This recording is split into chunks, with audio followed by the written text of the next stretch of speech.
Hello, everybody. Still waiting to see if we pop up here. All right.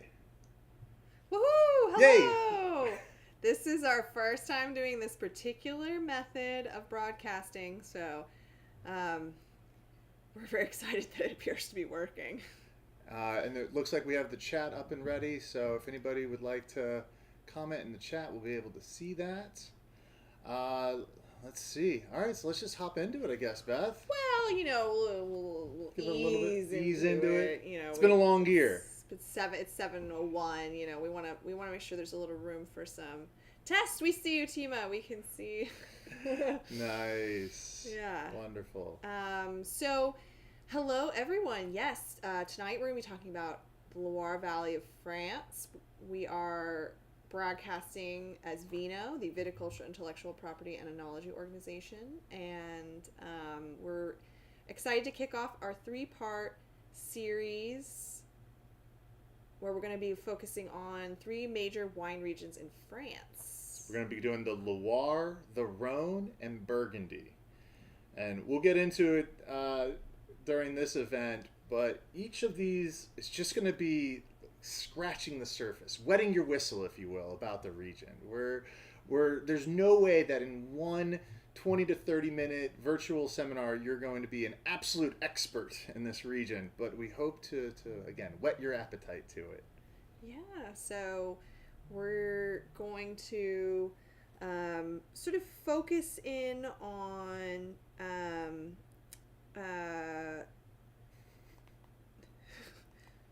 So we'll do what we do generally. So right above us, you can see you can see like kind of the agenda. So we'll be focusing on the Loire Valley. We're going to talk about the terroir of the region, and then the individual grapes, right? Sauvignon Blanc is going to be associated with Sancerre. So then what do we need to know about Sancerre that's very specific as it pertains to Sauvignon Blanc? Then we hop over to talk about Cab Franc, and then we'll be talking about Chinon, the specific region within the Loire Valley. And of course, we are going to be drinking this evening the Sancerre as our focus bottle, and we hope that people are drinking both the Sancerre and the Chinon. We just aren't able to open both bottles this evening over here. So if you are drinking those wines, and of course, as always, please enjoy the wines throughout this virtual experience, because we're just kind of giving a little bit of the background, the history, and some of the important little factoids about these regions, about these grape varietals, about the terroir, and the climate that is associated with these regions. So please enjoy your wine throughout. If you want to add anything that you're specifically tasting or that you like about your wine, add it into the chat. We hope that everybody utilizes that feature. It's really wonderful. And also, if you have any great pairings this evening. Oh, yes, indeed. All right, well, so we are just about to click over to 7:05. I think we can officially... Oh, yeah, we'll give everybody that's here a little bit of a why am I laying down? Should we do that first? Oh, yeah. Yeah, so... Okay, yes. Life updates. Yeah, before we hop into the event, I recently had I think I tore my calf is what, my right calf. So. We were worried it was an Achilles rupture, but it may be that it is a muscle tear. So we appreciate your understanding that this broadcast is not necessarily going to be our most polished, but we have been doing this a while, and we wanted the show must go on, as they say. And I feel like the break a leg comment hit close to home this week. So the show's going on. So we will continue on. But so that's why our setup looks a little bit different. Steven's got his leg propped up to make sure that we're doing the RICE method, rest, ice, compression, elevation. Very important. All right, so let's hop into it. So, I'm Steven. Hi, and I'm Beth. And we're Vino. We're coming to you this year in 2025 to talk about wine. It's a great way to connect with our community through the narratives that are specific to wine, discussing about the history, the climate, the soils, the things that contextually increase the experience of consuming wine. And we happen to be a group of intellectual property enthusiasts as well. So we're going to try our best to weave in a few intellectual property narratives into our discussion about wine as well. And that's what makes us the Viticulture, Intellectual Property, and Enology Organization. Yay! All right, so tonight we've hopped our flight, packed our bags, and we're off to Loire. Just to kind of set it up, to frame how we're getting to Loire, we would be grabbing a flight most likely to Paris, and then hopping on one of their high-speed trains, and I think within 20 or 30 minutes we're in the Loire Valley, and we could be sipping wine on the riverbanks of the Loire. So the Loire is one of France's longest rivers. This region is really a lot of different wine regions that happen to be next to each other along this river, so we call it one region. But there's so much diversity here. There's reds, there's whites, there's sparkling, there's maritime influence in the western section, more continental in the east. It's a real hodgepodge of different things, but it's all connected by this river, the Loire River. So what I love about this map is that everywhere that you see the green is considered the Loire Valley. So we can see that it comes all the way from the Atlantic Ocean just below Paris and then starts going down south. And it goes all the way down below Beaujolais and Burgundy and almost to the Rhone Valley. So when we look at some of these other colors like Champagne in purple or Burgundy in that magenta color, Beaujolais in the pink, they're very isolated in terms of their geography. But what unites the Loire is, of course, this river. Yes, yeah.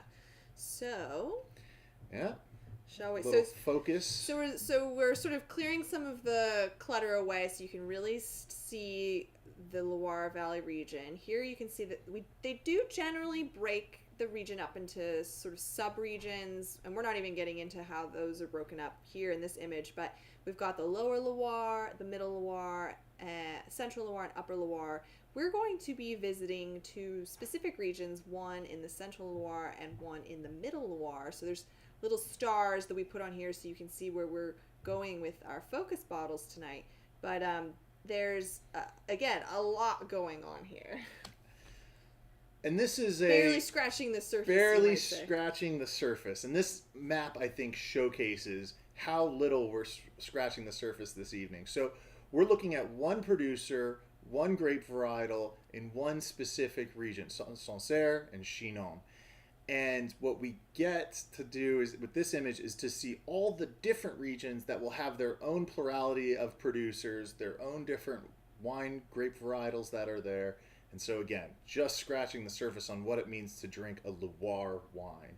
One of the things I would like to add while we're here on the geography section is this is one of the farthest northwest regions where wine grapes are grown for winemaking in Europe. So we're really pushing the boundary of the furthest that you're seeing viticulture, and in the previous image you can see we're almost on par with Champagne. So what this means is that very cool climate in many of the regions. Frost is a big issue here. And I believe it was one of the years in the 90s, they lost 90% of their crop to frost.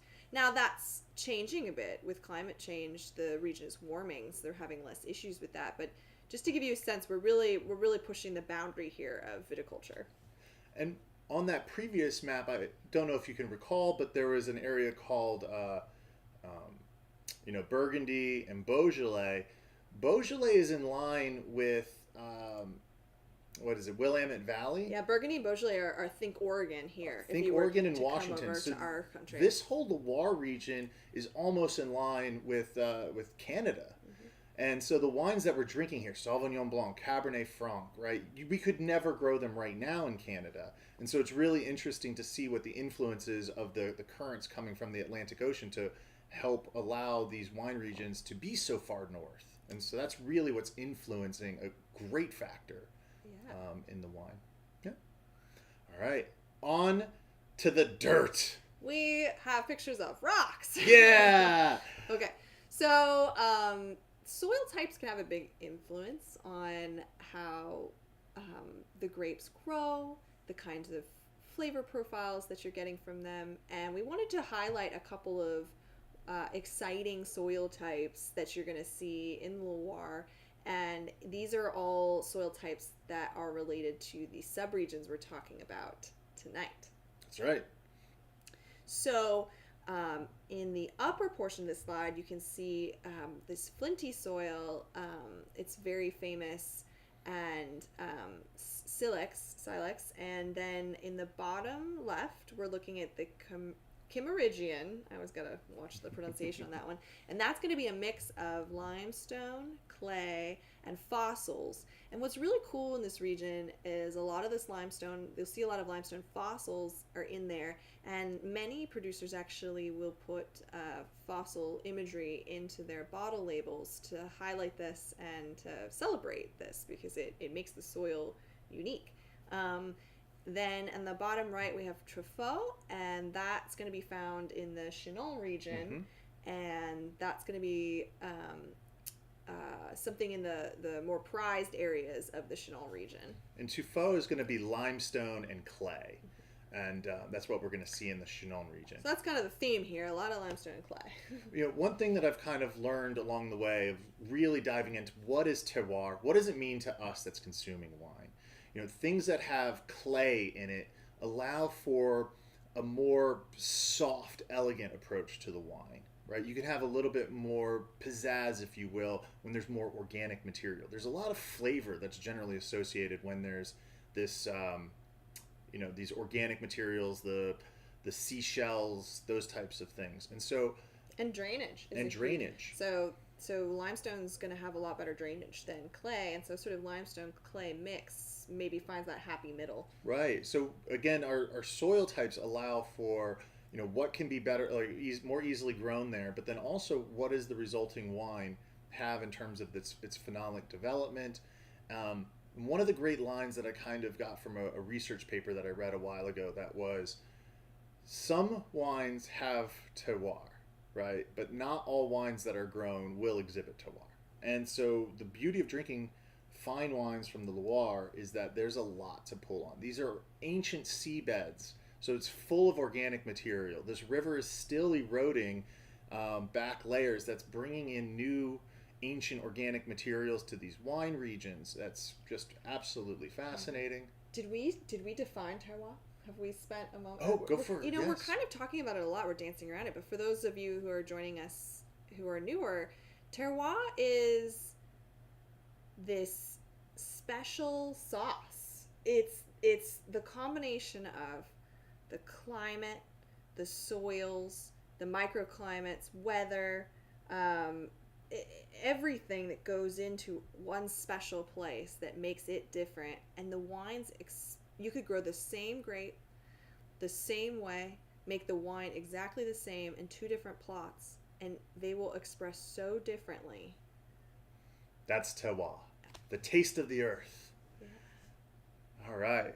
Okay, so our first major player, our Sauvignon Blanc, is the main grape of our Sancerre wine tonight. Its origin is the Loire Valley. That's correct, which is incredible. This is its hometown. One of the things that I find so fascinating about French wine is that these, wines that you drink and you find in the grocery store, it's like they were born here. This is where they originated from, and that's just a fascinating thing to think about. That thousands of years ago, they started here. Yeah. So other places that Sauvignon Blanc is now grown, we have a little pie chart here for you to see. So it's also New Zealand. It's very famous from New Zealand. We see it in Chile, South Africa, Moldova, and there's a few others sprinkled around, like the United States and everything. So you might be familiar with Sauvignon Blanc from the grocery store from New Zealand because it's just flooded the shelves and it's really popular. The Sauvignon Blanc expresses really differently, and that's, again, the terroir. So Sauvignon Blanc in the Loire and Sauvignon Blanc in New Zealand are not going to taste the same, typically. They're going after a different style altogether. The New World New Zealand Sauvignon Blanc is going to have more melon. It's going to be heavy on the fruit. The Sauvignon Blanc coming from the Loire, it's much racier, it's leaner, there's a lot of minerality. The Sauvignon Blanc from the Loire, from Sancerre and Pouilly-Fumé in particular, just make an amazing companion to most foods because of this high acidity that it has. And it does have this characteristic gooseberry flavor sometimes that can be polarizing. But it can still be rich in fruit, but it's just got this raciness, this lean, powerful undertone that really just makes it very versatile and very lovely, and a staple of many French restaurants for a reason. All right, so Beth's going to hop up and grab both of us a glass of this Sauvignon Blanc that we're going to be drinking for our next part. And I'm going to talk a little bit about intellectual property. And what about thinking of Sauvignon Blanc as, a trademark in and of itself, in that capacity, right? So Sauvignon Blanc has been grown, it originated in Loire. And when we think about New Zealand creating those critter wines and putting them on international shelves at a very approachable price point, that's when a lot of people really got into it, right? And so Sauvignon Blanc is the grape. You have to be growing this grape varietal in order to call it Sauvignon Blanc. And so the popularity of that grape can get a boost, if you will, because a new player comes onto the market doing their own thing, providing their own cool branding and marketing. And then regions like the Loire that are classic and traditional and the OGs, if you will, they get kind of a new fresh look. People that are in love with Sauvignon Blanc that they've tried from New Zealand, but they're at the $9, the $19 price point. And as they start to explore more into their wine journey, they're like, well, wait, what is the original taste like? How is it different? And so there are similarities that exist between this wine, not only just viticulturally, in terms of the way the berries are clustered together, how much space is between them, what's the size and the volume of each cluster, how many clusters can you have per vine to have ideal phenolic development. Those are all characteristics of the grape itself. But then how does it exist and express in that terroir, right? How does the place change the wine? And then as consumers, we get to say with our dollars and cents whether or not it's worth a little bit of that higher price point. And so I think these, Sauvignon Blancs from Sancerre can come in. They're starting to get really, really a lot more expensive just because of that flood of interest in Sauvignon Blanc. So that's our IP corner as it pertains to Sauvignon Blanc. All right. So pretty pictures of a vineyard in Sancerre. We can see some of this chalky limestone, sort of rubble here, and some grassiness. A lot of producers have learned that allowing the grasses to grow helps the vineyard to be healthy and sort of lowers some things that we don't want in the grapes and adds some things we do by just allowing it to be more natural. There's a lot of canopy management. There's a lot of other decisions you might make in the vineyard, but this is just kind of a cool picture of what the soil's going to look like there. As we're looking at the wine world through a frame of branding and the way things are kind of referred to, we said maybe Sauvignon Blanc shined a light on the Sancerre region. I think one of the interesting terms to think about is natural wine. That started, really in America saying like, oh, we're not using pesticides. We're going to call it natural wine. And you won't see natural wine on labels over in Europe because they've always, cared about their earth. That's something that we've talked about in previous seasons and series where they've always cared about their land and their soil because they pass it down from generation to generation. And they really want the whole ecosystem to be one and absolutely and care about it. The Loire Valley, like many regions in France, a lot of the land is family owned, and a lot of the owners are fifth generation and later winemakers, and so they're playing the long game. They're thinking about the future. And of course, these do have flint. Like if you were to rub those two rocks together, they do make a flint. They make a spark. Pretty cool. Cool. So Beth, what do you think of this wine? I think it's beautiful. I really love how this is an example. Like there's absolutely the fruit, but there is a lovely minerality and a nice acidity that we don't have any food in front of us right now, but I just feel like this would be delightful with some goat cheese, for example. That would so be goat nice. Cheese from the Loire is a traditional pairing because these both have sort of a tanginess almost that often goes well together. But this could pair really well with a lot of seafood dishes too. And what you might notice about this wine that we're drinking is that it has a really nice mouthfeel. Some of those New Zealand Sauvignon Blancs can be very like lean and tight and acidic, but there's a real mouth-coating viscousness, a great body to this wine. And that's going to be coming from our lees aging, right? We allow the yeast cells that gobble up the sugar in the wine and make it dry to sit in the wine as it ages in barrel. And then they stir it through a process called bâtonnage, and that stirs those lees up. And then the enzymatic breakdown really imparts this great mouthfeel. And so whenever I'm drinking like a white wine and I get that texture, right, it really falls into one of two categories, right? It's either extended lees aging or like malolactic fermentation using oak. We see that in Chardonnays from California. We see that in some Chardonnays from Burgundy. And in 1960, Robert Mondavi started adding oak aging to Sauvignon Blanc and calling it Fumé Blanc. They do, that predated, the wine processing here in Sancerre. But I think it's interesting because the body of this white wine is what really stands out to me as a fascinating experience. Yeah, so traditionally in Sancerre, we're going to be stainless steel. You're not going to see a lot of oak. You're not going to see a lot of malolactic fermentation. This is dry. Sancerres are dry. They do have sweet wines coming from the Loire Valley, but this is meant to be dry. And I see on here also they bring up that this is meant to be enjoyed right away. And that's something that's true of both Sancerre and the Chinon. The Loire Valley, it has a lot of wines that are really designed to express freshness, and so they are not for cellaring. They are for drinking now.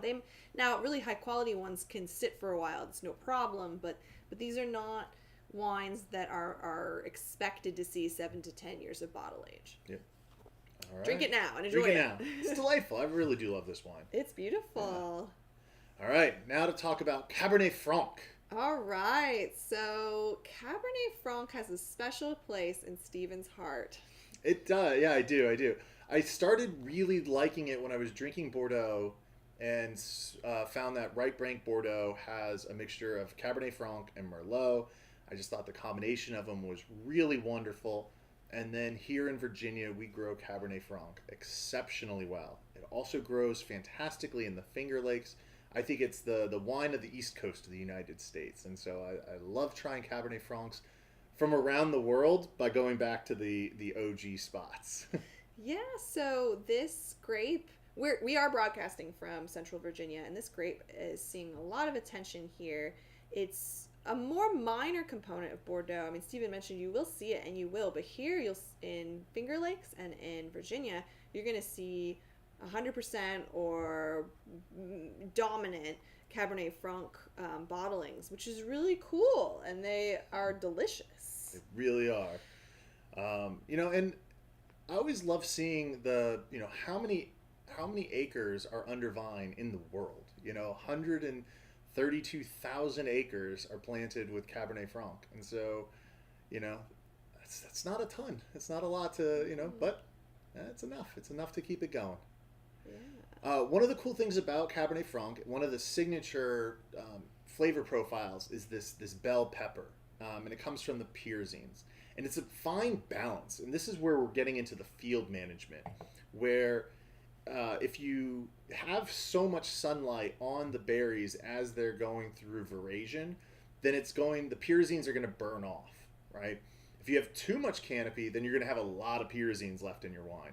And so the field manager actually has the capability of controlling how much bell pepper is going to be present through the pyrazines in the final wine, in the middle of the growing season, which is fascinating to think about when we're talking about families and heritage and passing down vineyards from generation to generation, because they're going to be passing along the styles that they were taught and that they found that are successful.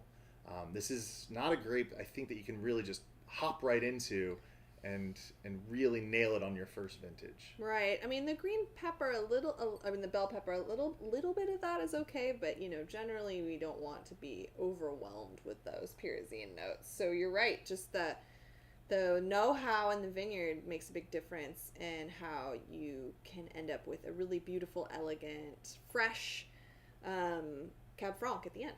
And the pyrazine is important because, especially if you give it a couple of years, 5 to 7 years, 9 to 11 in some different parts of the world, because that bell pepper is going to fade, just like how some of our lemons and limes and our white wines fade over time. But what's going to result is that pyrazine is going to morph into this bittersweet chocolate, right?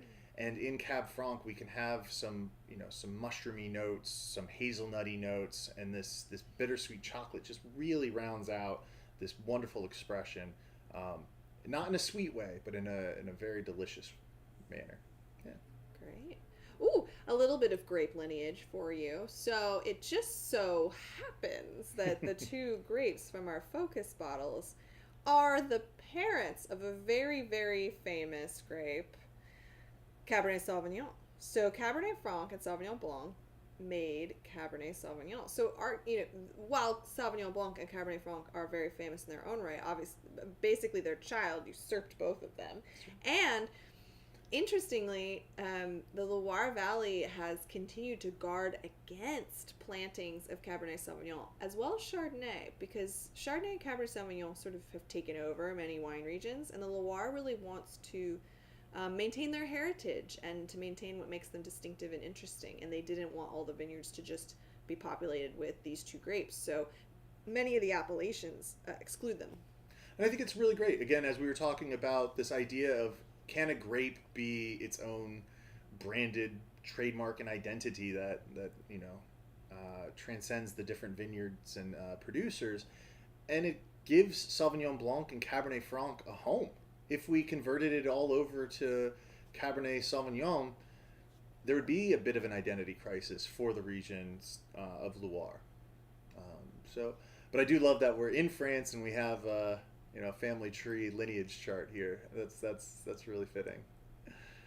Pretty pictures. So now this is a image of the vineyard in Chinon.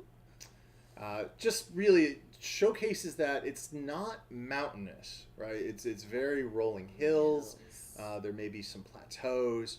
So this is kind of what we're looking at when we're in Chinon. So one of the important factors in Chinon is to consider the topography. There's sort of two major styles of the red wine in Chinon. There's a sort of more muscular, a little bit more structured, a little bit more elegant Chinon red that's coming from up on the slopes, and then there's a little bit more of an easygoing, lighter style that's coming from more of that riverbed area. And when we're talking about the Loire Valley in general, but especially in Chinon, we need to be thinking about what side of the river we're on. This is also an important thing when we start talking about German wines, because we're in such a cold region that the sun reflecting off of the water actually imparts a heat to the soils on the northern banks or the reflective banks that have southern exposure. Yeah, so you want to be south facing in such a cold region, try to maximize your sunlight. Yeah. And so right around that river we have a lot of sand, and then up in the upper part we have the, what is it, tuffeau and clay. So it's interesting, and when you taste two different wines, and a lot of producers will have the land going from the river up the whole hill, and they'll produce the lower lying vineyard sites and the upper vineyard sites, and you can taste them side by side, and to see those structural differences. And it gets back to what you were saying, or what we were saying earlier about terroir, right? Where you can have the same grape varietal produced by the same producers, the same clone of the grape, and produced in the exact same manner, completely different expression of the grape. Yeah, and Chinon is something that I feel like I can always find at the local wine stores, maybe not as present at the grocery stores, but it is absolutely necessity at a French bistro. So in Paris, every bistro worth its salt has got a Chinon. It pairs great with French onion soup, sausages, anything. It's a lighter bodied, sort of lighter style red, so it's very versatile. In the summer, they'll put a little bit of chill on it, almost like a Beaujolais. It's a real French person's red. It's everywhere in France, and that's for a reason. It's a really, really delightful red. Now, when you do explore Chinon, I think there's an opportunity for us to talk about Brett and Myopsy. Oh yes, so Stephen is very, very sensitive to Brett. It is a, it produces a sort of, some people refer to it as like horsey or a barnyard kind of smell. Some people get Band-Aid. It can kind of go either way for different people. So a little bit can give it sort of a natural feeling, like a little bit of horsiness can be nice, but too much is too much. And unfortunately for Steven, since he's sensitive, most of it, a lot of it tastes like, or smells like manure. It doesn't taste like manure, but it smells like it. And that's stylistically for the region. They don't shy away from that. They control it, right? It's not going to just be this big waft of manure. They're trying to integrate it into the wine. And the theory is that it actually does help protect the wine and produces a new expression, the Chinon expression. It's just something to be aware of, So when you smell something, it might not just be that it's off. It might be that that's the expression that the winemaker in this specific region is going for, because that's what they do. But some people would argue it's a wine fault. So it's an interesting line. Yeah. Yeah. So just a little PSA on that one there. Okay, so we're not currently sipping our focus bottle. I hope someone is enjoying it, or you will enjoy it soon. But again, this is a wine that is meant to be consumed sooner rather than later. It's not really designed per se for aging. They recommend a little bit of decanting. I think you could probably just do that in glass. Yeah.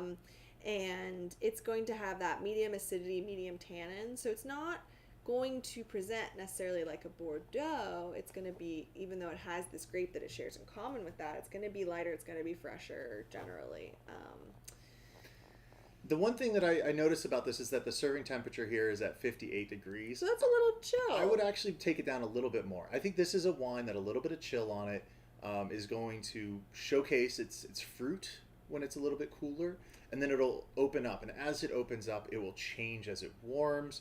And you're gonna like the evolution in your glass a fair bit. So throw it in the fridge for a while. If it comes out a little cold, you can let it warm up in your glass and enjoy it through its progression. And one of the cool things about Chinon, if you are liking this Cabernet Franc that we're drinking this night, 12% ABV, right? I think so many times we're drinking wines that are 15, 16.5%, and you're getting a lot more alcohol. And that might not always be exactly what you want in your evening. And so this is a great way to pair with food and enjoy it, and have it be an element on the table that complements the food and brings something to change your dining experience. Absolutely. And those lower ABVs are indicative of it being a cooler climate, because they're not reaching the same ripeness as their southern counterparts. So it's kind of an advantage of those cool climate wines. Their ABVs are a little lower, but still completely dry. Yeah. And before we go to the next slide, I did want to point out that right above me, you might see this nearpod.com and a code. That is for a quiz. If you would like to take a quiz about the Loire Valley, it ranges from really easy to expert. I don't even know if I could have done it without having looked it up in books to make the questions. So I hope you have fun with it. Again, we're trying to introduce this region as a concept to wet your whistle, if you will, and the quiz can kind of show some of those extra talking points and trivia points that we didn't cover tonight about the whole Loire Valley. All right. So thank you for attending our live YouTube session, the first of 3 that we'll be doing.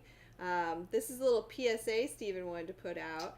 And that's that sometimes your local wine shop might be cool enough to do a little tasting. And we were lucky enough that our local wine shop was doing a tasting from a producer on Sancerre. So we got to meet this gentleman who brought his wares over. And it was really an awesome experience to see, again, how just vineyard to vineyard, subregion to subregion in this even one part of the Loire Valley, just dramatically different profiles and really, really cool wines. Lots to explore. Yeah, he had a Puy Fusset that was, again, Sauvignon Blanc, but really flinty, very smoky, and it was just the terroir. Nothing different about the grape varietal. Yeah, and he brought some of the flint rocks for us, and he struck them so that we could smell the flint. It was really cool, really cool.